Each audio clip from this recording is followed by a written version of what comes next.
근대 프랑스 종교사에서 아주 유명한 신부님이 한 분 계십니다. 샤르르트 푸코 신부님이신데, 이 신부님은 1858년 프랑스에서 태어나셨고, 당시에 프랑스는 카톨릭 국가였기 때문에 자연스럽게 기독교 신자가 되었습니다. 불행하게도 이 어린 나이에 신부님은 부모님을 잃게 되고, 그 신앙의 길을 떠나서 육군사관학교에 진학해서 군인이 되게 됩니다. 이 신부님이 군인이 된 다음에 프랑스가 점령하고 있었던 북아프리카에서 일어난 반란군을 진압하기 위하여 전쟁에 참가하게 됩니다. 그리고 그 전쟁에서 인생에 대한 훈회를 갖게 되고, 또 다시 기독교로 돌아와서 1901년 43세 늦은 나이에 신부가 되시게 됩니다. 그리고 당시에 세상에서 가장 버림받은 사람들이 살고 있는 아프리카 사하라 사막에서 15년간 복음을 전하다가 토착민의 총에 맞아 순교를 하시게 됩니다. 푸코 신부님이 하신 말씀 가운데 아주 유명한 말이 하나 있습니다. 이런 질문인데, 여러분들도 이 질문에 대해 스스로 한번 좀 대답을 하시고, 이 푸코 신부님이 자신 스스로 내린 대답에 나와 어떤 차이가 있는지를 좀 생각해 보시길 바랍니다. 하나님을 믿는 자에게 가장 어려운 것은 무엇이라고 생각하십니까? 라고 하는 질문인데요. 여러분들은 이 질문을 받으면 뭐라고 대답하시겠습니까? 오늘 찬양대가 찬양한 것처럼 내가 힘든 삶에 지쳐서 하나님을 의지하고 따라가는 건 어렵습니다. 뭐 이렇게 대답할 수도 있을 것이고, 여러 가지 상황과 환경 따라 다른 대답이 나올 것 같은데, 푸코 신부님은 이 질문을 던져놓고 본인 스스로 이렇게 대답을 하셨습니다. 하나님을 믿는 사람에게 가장 어려운 것은 하나님을 믿는 것이다. 그리고 또 이렇게 말합니다. 하나님을 믿는 자에게 가장 부족한 것이 있다고 하면 그것은 바로 하나님을 향한 신앙이다. 이 푸코 신부님이 말하고자 하는 의중을 여러분들은 제대로 이해하셨으리라 저는 생각이 되고, 사하라 사막에서 복음을 전하시면서 얻은 깨달음이기에 깊은 진리가 담겨져 있음을 느끼게 됩니다. 정말 어찌 생각해보면 우리 신앙인들이 너무 쉽게 하나님을 믿는다라고 말하는데, 우리는 과연 하나님을 향해 부족함이 없는 신앙을 가졌는지 깊이 생각해 볼 필요가 있다는 그런 말씀입니다. 여러분들 가운데 많이 느끼신 것 중에 하나가 있을 텐데요. 여러분도 지금 조화가 있습니다만은, 저는 조화와 생활을 잘 구별 못해서 꼭 가서 이렇게 만져봅니다. 얼마나 조화를 생활처럼 잘 만들어내는지 정말로 구별하기가 어려울 때가 있습니다. 그런데 진짜 꽃과 가짜 꽃의 차이는 확실하고도 분명합니다. 진짜 꽃은 시간이 지나면 잎이 떨어지고 시듭니다. 그리고 가짜 꽃은 아무리 세월이 흘러도 절대 꽃잎이 떨어지지 않습니다. 제가 버지니아에 이사 와서 아쉬운 게 있습니다. 제가 알라바마 살 때는 나름 텃밭을 가꿔서 고추도 심고 상추도 심고 기타 등등 한 대여섯 가지 심었는데, 여기보다 땅이 없네요. 화분에다가 고추모를 심고 깻잎을 심어서 자라고 있는데, 이것이 이틀만 지나면 시들어요. 땅에서 자라는 건 이틀분 안 돼도 괜찮거든요. 화분에서 자라는 건 이틀 지나니까 안 돼요. 제가 매일 물 주는 수고를 지금 아끼지 않는데, 아무튼 그렇습니다. 진짜 꽃은 뭔가 물이 제대로 공급이 안 되고 그러면 시들어지고 꽃잎도 떨어지지만, 가짜 꽃은 그렇게 변하지 않습니다. 또 진짜 꽃은 벌이나 나무에게 기꺼이 자신의 꿀을 내주지만, 만들어진 꽃에는 꿀이 없어 벌과 나비가 모여들지 않게 됩니다. 제가 어렸을 때 저희 집 앞에는 큰 노간주 나무라는 나무가 있었어요. 혹시 아시는지 모르겠습니다만, 노간주 나무가 일종 향나무의 일종이긴 합니다만은, 그렇다고 완전히 향나무는 아니고 제가 보기엔 약간 잡종 비슷한 나무인 것 같은데, 근데 그 노간주 나무에 참새들이 그렇게 들어가요. 거기서 얼마나 참새들이 지지배배하는지. 그럼 저는 그 참새를 잡겠다고 노간주 나무에 돌을 던지고 그 노간주 나무 속에 들어갔다가 나오면 후회가 쌓입니다. 왜냐하면 노간주 나무가 굉장히 가시가시 날카로워서 온몸에 들어가면 따갑고 간지럽기 때문에 그렇습니다. 그런데 저는 그 나무가 향나무인지 노간주 나무인지 정확히 확인을 해본 적은 없습니다. 왜냐하면 제 관심은 참새에게 있었지 뭐 향나무인지 아닌지가 관심이 없었기 때문이고, 사실은 향나무인지 아닌지를 구별하는 방법은 아주 간단합니다. 나무를 잘라보면 압니다. 나무를 잘라봐서 향 냄새가 나면 향나무이고 그렇지 않으면 향나무가 아니다라고 하는 얘기입니다. 마찬가지로 우리가 정말 하나님을 믿는 사람인가 아닌가는 평소에는 판단은 나지 않다가 오직 결정적일 때 바로 그때 나타나게 되어 있습니다. 다시 말씀드리면 내가 가지고 있는 건강이, 내가 가지고 있는 재물이, 내 생각이, 내 뜻이 나무처럼 잘라지고 꽃잎처럼 떨어지고 꿀을 빼앗길 때 바로 그 순간에도 우리가 하나님을 전적으로 믿고 신뢰할 수 있다면 우리는 정말 하나님을 믿는 사람들이라고 하는 말씀입니다. 우리의 신앙은 바로 그 결정적인 때를 위하여 결정적으로 필요한 것이고, 그런데 만약 우리가 가장 결정적일 때, 가장 중요한 순간에, 가장 믿음이 필요할 때에 신앙의 길을 걷지 않는다고 하면 우리의 믿음은 아직 부족하고 연약한 것이라고 해도 틀리지가 않습니다. 북커 신부님이 그리스도인들이 이처럼 결정적일 때 오히려 신앙적으로 행동하지 못하는 이유를 두 가지로 설명을 합니다. 그 첫째는 결정적인 순간에 하나님을 보기보다는 자기 자신을 보기 때문이라고 말씀합니다.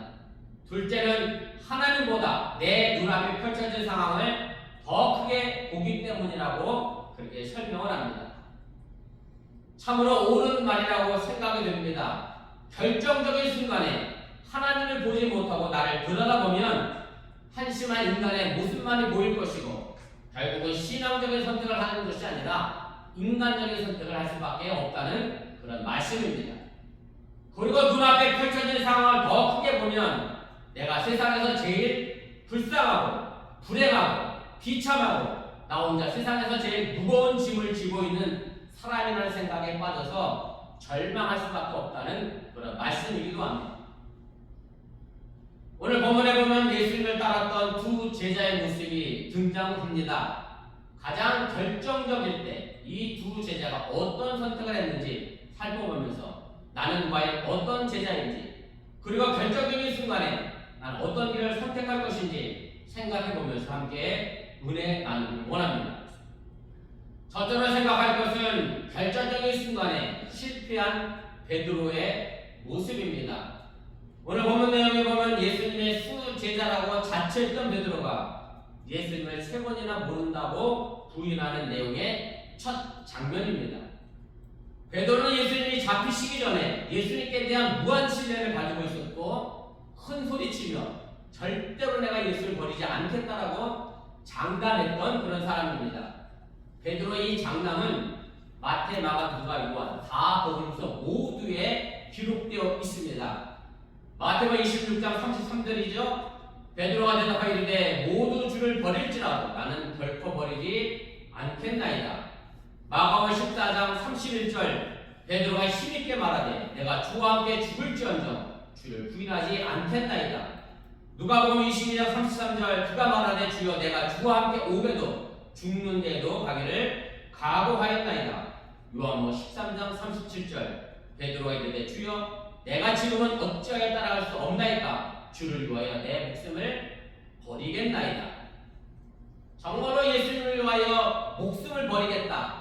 주님이 가시는 곳이면 난 어디든지 따라가겠다. 그렇게 큰 소리치고 장담했던 이 베드로였지만 아주 결정적인 순간에 예수를 모른다라고 하는 믿음의 나약함을 보여주고 있는 것이 사실의 모습입니다. 그렇다고 해서 베드로가 사복음서에서 말하는 것이 전부 거짓말이었다라고 말해서는 절대 안 됩니다. 왜냐하면 베드로는 이때는 정말 예수님을 위하여 모든 것을 던질 마음을 가진 사람이었기 때문에 그렇습니다. 그리고 그것이 베드로의 진짜 진심이었기 때문에 베드로가 거짓말했다 그렇게 평가절하할 수 없다는 얘기입니다. 이것을 우리가 어떻게 증명할 수 있는가 하면 겟세마네 동산에서 예수님께서 기도하셨을 때에 로마 군인들이 예수를 잡으려고 겟세마네 동산에 칼을 들고 또 몽둥이를 들고 옵니다. 그때 베드로가 어떻게 했느냐면 칼을 뽑아서 휘둘렀습니다. 그리고 로마 군인들의 앞을 가로막아선 사람이 베드로 한 사람 뿐이었습니다. 제가 왜 베드로가 용감하다라고 말할 수밖에 없느냐면 베드로의 전직 때문에 그렇습니다. 베드로의 전직은 아시는 대로 어부입니다. 그걸 사갖고 유대인이랑 회는 안 먹겠네. 한식 어부였으면 그 칼 갖고 회나 쳤지 뭐 그거 갖고 칼싸움을 했겠습니까? 베드로가 전직 어부인지라 칼을 써야 얼마나 잘 썼겠습니까? 그래서 칼을 휘둘렀어요. 사실 베드로는 어디를 노리고 휘둘렀을 것 같아요? 사람 죽이려고 하는데 어디를 보고 휘둘렀겠어요? 제 생각은 그래요. 성경에 없는 심장을 겨냥했는데 심장을 겨냥한 칼이 겨우 어디만 잘랐죠? 말고라는 총에 귀만 잘라내는 심장 겨누 칼이 어떻게 귀로 갔는지 베드로의 실력을 보면 베드로가 왜 용감하다 했는지 알 수가 있고 베드로가 예수님과의 기꺼이 죽겠다라고 한 말이 결코 거짓말이 아니었음을 우리는 알게 됩니다. 그런데 베드로가 이렇게 용감할 수 있었던 것은 그때 당시에 많은 사람들이 생각했던 것처럼 예수님께서 로마를 물리치고 이스라엘에게 독립을 가져다 줄 정치적 메시아를 굳게 믿고 있었기 때문에 그렇습니다. 말하자고 하면 지금 주님을 잡으러 나타난 군대 숫자가 얼마이든지 간에 주님께서 광풍을 몰아치는 바다를 잠재웠던 것처럼 또 그 능력으로 떡 5개와 물고기 2마리로 5,000명을 먹였던 것처럼 그리고 무리를 걸어가셨던 그 능력을 가지고 그 사람들을 완전히 쓸어내셨을 것이라고 믿고 있었고 그렇기 때문에 그 예수님과의 기꺼이 혼자 군대와 맞설 수 있었다. 그것이 오히려 베드로에게 영광이었다라고 하는 그런 말씀입니다. 그런데 베드로의 눈앞에 어떤 일이 펼쳐졌는가 하면 그렇게 믿었던 예수님께서 군대를 쓸어버리시지도 않았고 지원 한 번도 안 하시고 그냥 묵묵히 잡혀가시는 상황을 목격함으로 해서 그가 가지고 있었던 그 단단한 신념이 너무나도 쉽게 무너지고 말았다라고 하는 사실을 여러분들이 기억하시기를 바랍니다. 아마도 예수님이 로마 군인들에게 잡혀가는 것은 베드로가 상상하던 하나님의 아들의 모습은 분명 아니었을 것이고 베드로가 머릿속에 그렸던 메시아의 모습은 더더욱 아니었을 것이고 베드로가 소망하고 바라던 사건이 절대 아니었다는 그런 말씀입니다. 간단히 말씀드려 베드로의 신념이 무너지고 그의 꿈이 꺾어지고 계획이 부서지고 희망이 떨어지는 결정적인 순간을 맞이하게 된 것인데 바로 그 결정적인 순간에 베드로가 무엇을 했느냐 하면 바로 그것을 오늘 본문이 잘 설명하고 있음을 우리가 알게 됩니다. 본문 17절입니다. 문지키는 여종이 베드로에게 말하되 너도 이 사람의 제자 중 하나가 아니냐니 그가 말하되 나는 아니라 모든 제자가 주님을 버릴지라도 나는 결단코 주님을 버리지 않겠다라고 장담했던 베드로가 문을 지키는 아주 어린 여종 하나에게 나는 예수님의 제자다라고 떳떳하게 말하지 못하고 아니다라고 부인하고 말았다라고 하는 얘기입니다. 그리고 오늘 읽지는 않았습니다만 더 뒤로 가면 25절에 가면 또 다른 종이 와서 묻습니다.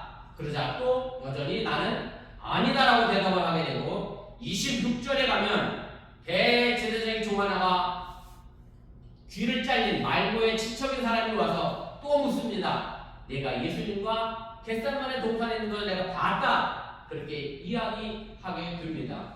마태복음 26장에 가면 이 세 질문을 통해서 베드로는 뭐라고 얘기하느냐면 자신이 정말 예수님과 무관하다는 것을 증명하려고 저주하며 욕하며 맹세까지 하였다라고 기록을 하고 있음을 우리가 보게 됩니다.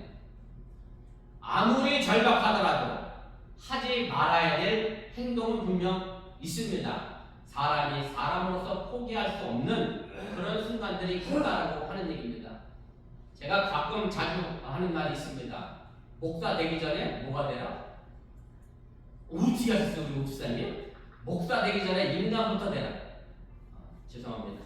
인간 되기 전에 목사부터 되신 분들이 간혹 계셔서 제가 이런 말을 합니다.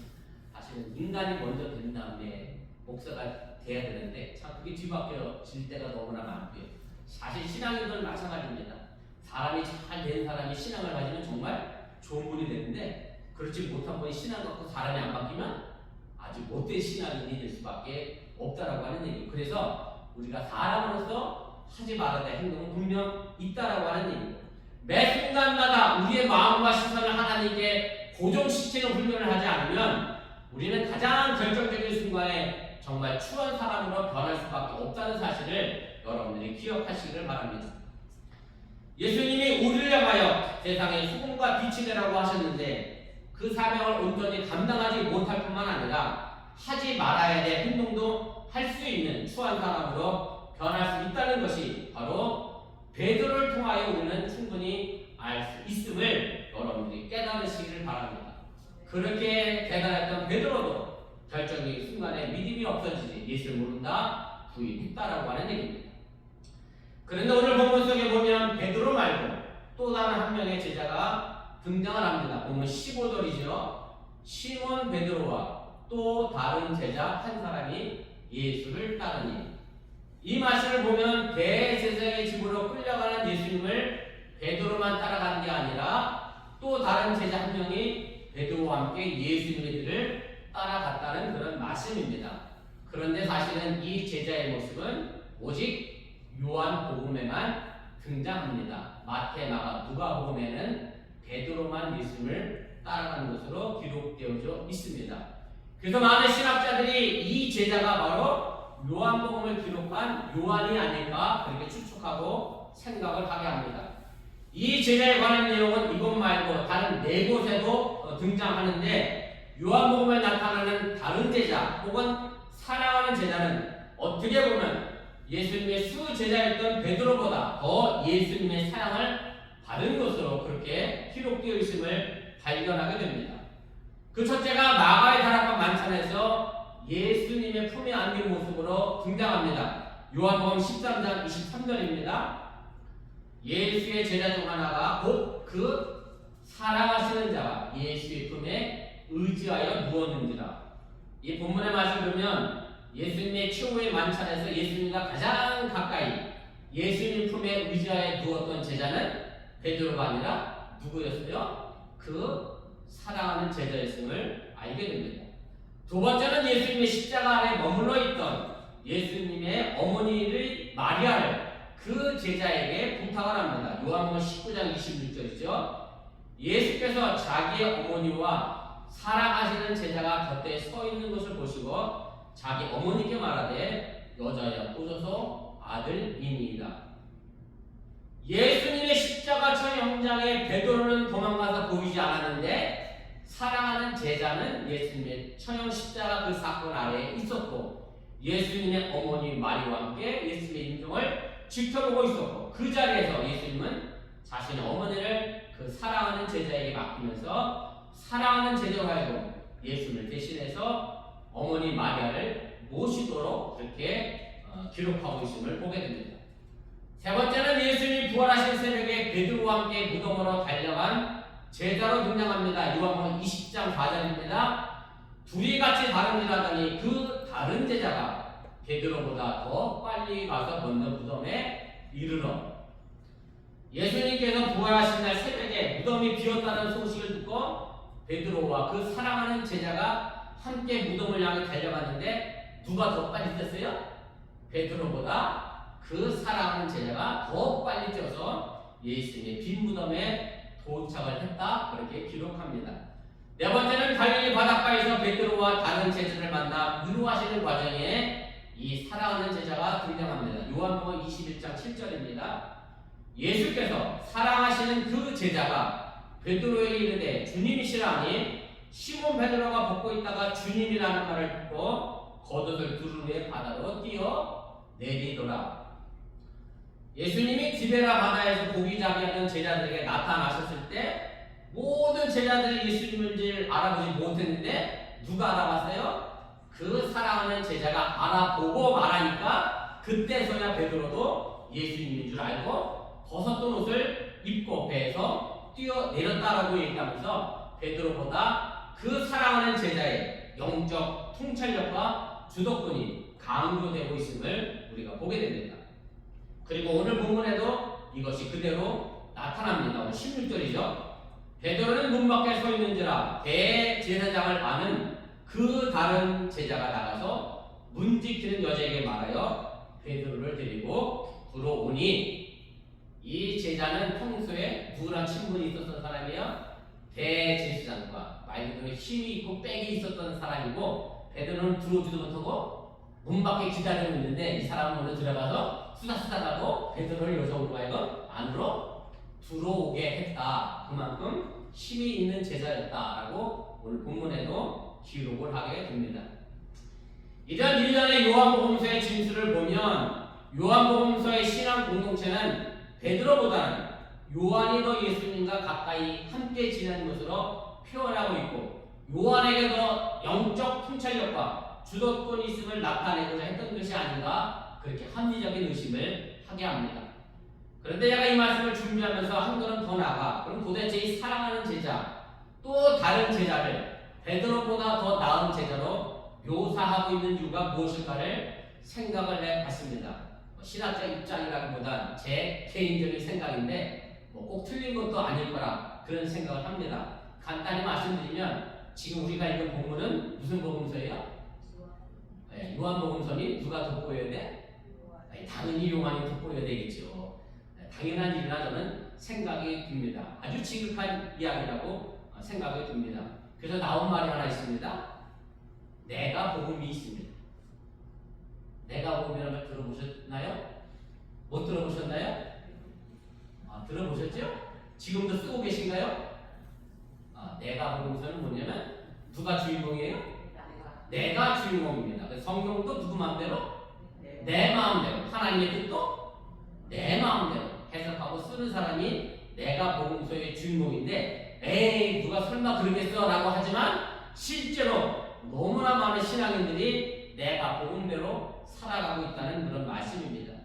성경에는 4개의 복음서가 있습니다. 마태, 마가, 누가, 요한복음입니다. 이 4 복음서와 내가 복음서의 차이는 무엇인가 하면 사복음서는 근본적으로 누가 주인공이죠? 예수님이 주인공이고 그리고 그 다음에 그 복음서의 주인공이 마태, 마가, 요한이 그 다음 주인공으로 등장을 하게 되는데 내가 본 복음서의 가장 나쁜 점은 뭐냐면 내가 복음서의 주인공은 누구다?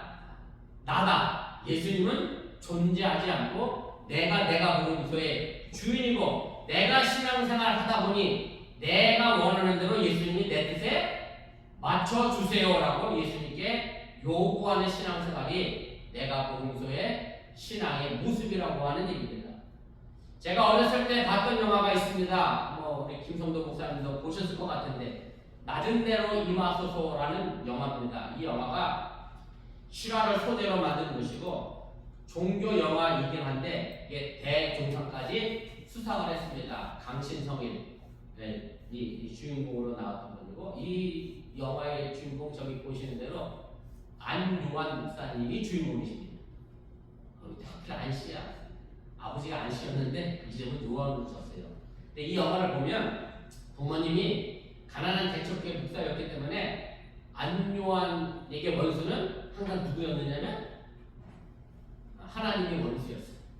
제가 이 영화를 보면서 잊지 못하는 장면이 하나 있는데 교인들이 예배를 드릴 때 안요한 목사님이 교회 대문 밖에다가 마틴 루더처럼 이 성문 밖에다 이렇게 붙였잖아요. 95개 방법은. 안요한 목사님은 이런 성경 구절을 하나 붙여놔 영화에.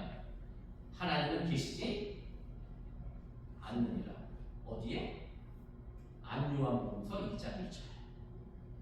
요한이 들어가니까 그럴듯하잖아요. 안요한 복음이니까 요한 정도라는 이름을 가진 분이 이렇게 하니 그럴듯한데 이런 이름도 없이 내 마음대로 성경을 쓰고 해석하는 사람이 너무나 많습니다. 결과적으로 이분이 잘 나가다가 맹인이 앞을 보지 못하는 그런 맹인이 되고 그 맹인 목사가 돼서 결과적으로 이제 목회하다가 돌아가시는 그런 내용으로 끝이 나게 되는데 아무튼 37살에 알 수 없는 이유로 앞을 보지 못하게 되고 맹인이 되고 신학을 공부하고 나중에 목사가 된 실제 이야기를 만들어낸 영화가 바로 낮은 대로 임하소서라고 하는 그런 여자입니다. 오늘 본문에 등장하는 또 다른 제자, 그 사람이 누구인지 어떤 인물인지 아직도 신학적으로 정확히 밝혀진 것은 없습니다. 다만 모든 것을 추측하고 생각할 뿐입니다. 그러나 예수님의 가장 가까운 곳에서 예수님의 사랑을 받은 제자였고 예수님이 잡혀 십자가에 돌아가실 때 모든 제자들이 도망갔지만 끝까지 예수님 가까이서 예수님의 죽음을 지켜보았고 예수님이 부활하셨다는 소식을 듣고 가장 빨리 예수님의 무덤에 달려갔고 부활하신 이후에 제자들이 예수를 알아보지 오지 못하였을 때 이 제자는 예수를 알아보고 다른 제자들에게 알려주었다고 하는 사실을 반드시 기억하시기를 바랍니다. 오늘 배경 본문만 보면 베드로보다는 또 다른 제자가 예수님을 더 따랐음을 우리가 알게 됩니다. 제가 서론에서 언급했던 것처럼 우리는 북고 신부님의 말을 기억할 필요가 있습니다. 하나님을 믿는 자에게 가장 어려운 것은 하나님을 믿는 것이다. 신앙인들의 문제는 무엇인가 하면 가장 결정적일 때 신앙적이지 않다는 데 있습니다. 가장 절박하고 힘들 때 바로 그때 하나님을 찾아야 하는데 오히려 그때 세상적인 방법과 인맥을 동원하는 것이 문제입니다. 제가 우연히 드라마를 보다가 오래전에 이런 대사가 제게 하나 들렸습니다. 몇 사람이 죽을 위험에 이제 처해 있을 때 한 사람이 그 죽을 위험 속에서 기도를 하고 있었습니다. 그때 주위에 있는 사람들이 야 지금이 기도할 때냐 살법을 찾아야 하지 않겠느냐 마구 막 다그치고 이야기를 합니다. 그때 그 사람이 한 얘기가 그래서 지금이 뭐 할 때요? 기도할 때이다라는 말을 합니다. 그렇다고 해서 제가 세상적인 방법과 인맥을 동원하지 말라는 뜻은 아닙니다. 제가 말씀드리고 싶은 요지는 가장 먼저 하나님을 향한 믿음을 가지고 그 절박한 문제와 결정적 상황에서 기도를 하라는 말씀이고 그 이후에 하나님의 인도하심을 따라 세상적인 방법과 인맥을 찾아보라고 하는 그런 말씀입니다.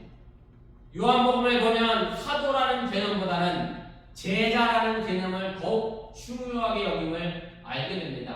무슨 말씀인가 하면 마태, 마가, 누가복음에서는 사도들과 바울을 통하여 교회의 제도와 여러 조직이 만들어지면서 직무를 강조하고 있는데 요한복음에서는 오히려 뭐만 이야기하느냐면 제자만을 강조하고 있다는 말씀입니다. 그래서 요한복음에는 예수님과 우리의 관계를 이렇게 표현합니다. 예수님은 목자, 나는 양. 예수님은 포도나무, 나는 그의 가지. 여러분들은 예수님과 어떤 관계를 맺기를 원하고 계신지 한번 생각해 보시기를 바랍니다. 사실 이 부분의 답은 여러분들이 여러분들의 자녀들과 어떤 관계를 맺기를 원하는지를 알고 계시면 너무나 쉽게 답이 나옵니다. 여러분들이 여러분들의 자녀에게 우리 엄마는 나에게 밥해주는 사람, 빨래해주는 사람, 돈 벌어서 공교시켜주고 이러면 좋겠어요? 네, 그렇게 원하는 부모가 어디 있겠어요? 부모에게 원하는 것은 결코 그런 게 아니에요. 자녀에게 원하는 것도 결코 그런 것이 아닙니다. 마찬가지로 예수님도 우리를 향하여 그냥 사무적으로 와서 습관적으로 와서 예배 드리기를 원하지 않는다고 하는 사실을 여러분들이 믿으시기를 바랍니다. 성령 강림의 세 번째 줄 이 아침에 베드로와 예수님의 사랑하시는 제자의 모습을 보면서 하나님을 믿는 자에게 가장 쉬운 것이 바로 하나님을 믿는 것임을 보여주는 그런 귀한 한 주간이 될 수 있기를 주님의 이름으로 간절히 축원을 드립니다. 잠깐 말씀을 기억하며 우리 1분 정도 합심해서 함께 기도하겠습니다.